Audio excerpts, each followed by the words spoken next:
আমাদের সকলের বিশ্বাস বিজেপি শুধু এই বাংলা থেকে নয় ভারতবর্ষ থেকে বিতাড়িত হবেই হবে সেই চিন্তাভাবনা নিয়ে আমাদের আগামী দিনে পথ চলতে হবে।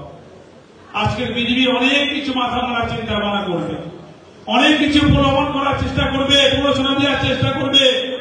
আমরা সেই দিকে কর্ণপাত না করে সেই দিকে পা না দিয়ে আমরা কিভাবে এই ক্যানিং পশ্চিমের প্রত্যেকটা মানুষকে কিভাবে আমরা আপন করে নেব, প্রত্যেকটা মানুষকে কিভাবে তৃণমূল কংগ্রেসের ছত্রছায়ায় নিয়ে আসবো, প্রত্যেকটা মানুষকে কিভাবে এই তৃণমূল কংগ্রেসের গোটা পরিবারের একজনের পরিবারের মধ্যে নিয়ে এসে আপন করে নিয়ে সবাইকে সঙ্গে নিয়ে একসঙ্গে আগামী দিনে পথ চলে এই তৃণমূল কংগ্রেসের প্রত্যেকটা পরিবারকে তৃণমূলমুখী করে বিজেপির জামানা জব্দ করার জন্য যে চিন্তাভাবনা নেওয়া উচিত সেই চিন্তাভাবনা নিয়ে আগামী দিনে আমরা পথ চলব।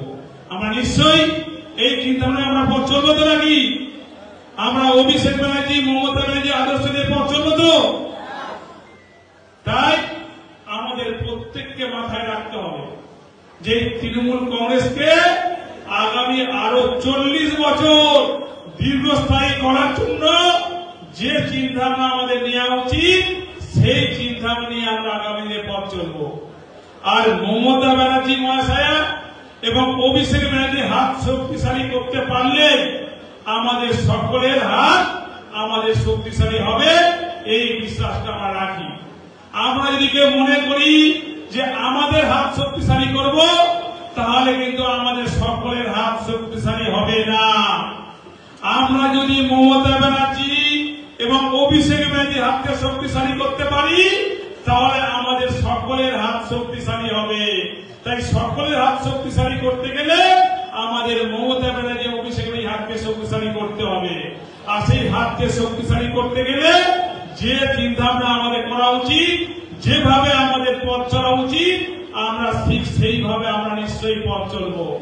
তাই বক্তব্য দীর্ঘায়িত করব না।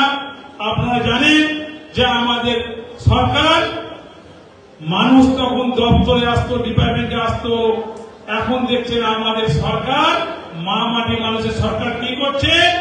জনগণের সরকার, জনগণের দ্বারা সরকার আর জনগণের জন্য সরকার। সেই চিন্তাধারা নিয়ে আমাদের মা মাটি মানুষের সরকার কি করছে? দুয়ারে সরকার প্রকল্পের মাধ্যমে প্রতিটা বাড়ি বাড়ি দুয়ারে দুয়ারে ক্যাম্প করে মানুষের কাছে পৌঁছে যাচ্ছে, মানুষের সুখ দুঃখের কথা শোনার জন্য, মানুষের সুবিধা অসুবিধার কথা শোনার জন্য সেই কর্মসূচি করেছেন, যার নাম দুয়ারে সরকার।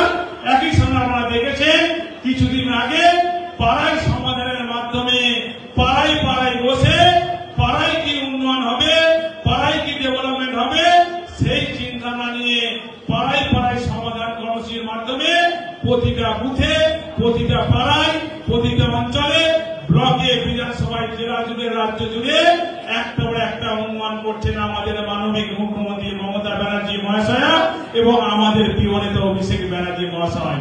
তা এই ধরনের সরকার আমরা এর আগে কোনোদিন দেখেননি। আজকের ভারতবর্ষের অনেক রাজ্যে অনেক মুখ্যমন্ত্রী আছে, অনেক সরকার আছে, কিন্তু আজকের আমাদের মাননীয় মুখ্যমন্ত্রী মহামাটি মানুষের সরকার কিভাবে মানুষের কথা চিন্তা ভাবনা করে মানুষের জন্য কিভাবে কাজ করছে সেটা আমরা নিশ্চয়ই অনুভব করতে পারছেন, উপলব্ধি করতে পারছেন। তাই আমি বক্তব্য দীর্ঘায়িত করবো না। আগামী দিনে ক্যানিং পশ্চিমের মাটি যে তৃণমূল কংগ্রেসের শক্তিশালী ঘাঁটি, সেটা প্রমাণ করার জন্য 2026-এ বিজেপিকে পগার পার করতে হবে।